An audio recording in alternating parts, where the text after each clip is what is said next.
Let's talk data.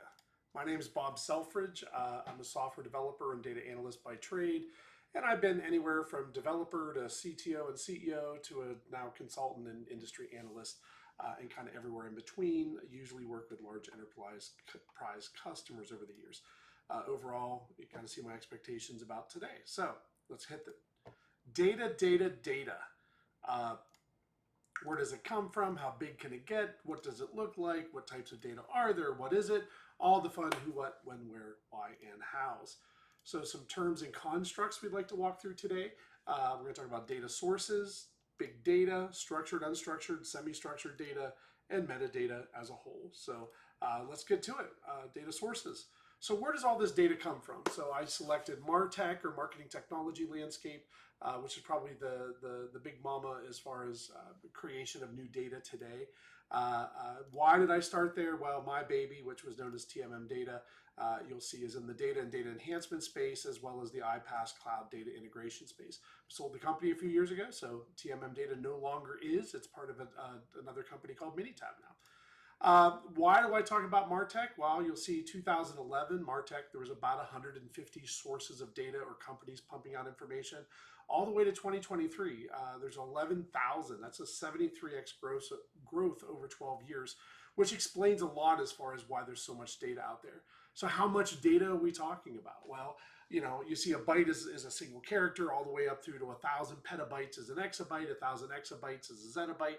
So it kind of gets exciting now because in 2023, we're putting out about 330 exabytes daily within the space, and even more so, that's 10 zettabytes a month.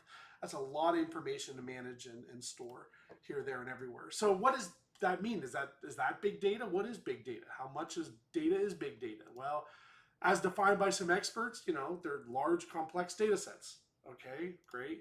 Measured in petabytes or exabytes. Check, we have that as well. Large volumes of data, structured and unstructured. That's what SAP has to say. Massive amounts of generated structured and unstructured data.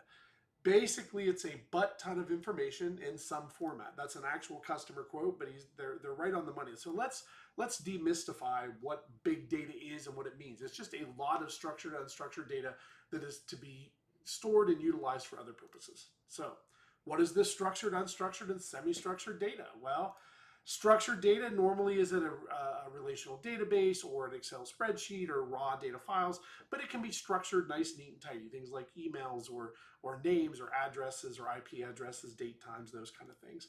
So a good example is in every email you send, there's going to be large chunks of structured data. So, from and to emails, when was it sent, when was it received, what's the subject, and down here is just a good example of what that raw data would look like. Again, it's very structured in its format.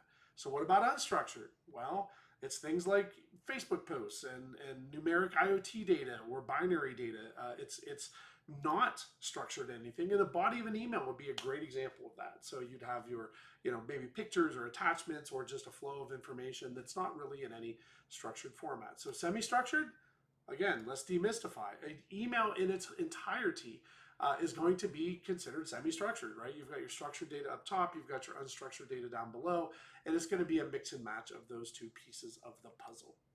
So metadata. What is metadata then? So metadata is, well, simply metadata is just data about the data. It provides summaries or additional context about what the data is we're looking at. So it helps making the process to find and work with other data a little bit easier for folks. So some good examples of that, it might contain the file name, the file location, who's the author, geotagging if it's a picture anymore, thumbnails, if there's a password on the file, maybe even additional tagging like is it dev, staging, production, whatever you see as appropriate, you can use as metadata for a file. So that'd be a good way to kind of to work through that. So in closing here, just, we talk about data. Why is data so important? Some expert quotes, without data, you're just another person with an opinion. That's from Edwards Deming. He's one of the fathers of what we would consider analysis and analytics today. But more importantly, if we have data, let's look at data. But if we only have opinions, we're going to go with mine. So I think that's a good way to close it out. So thanks, everybody.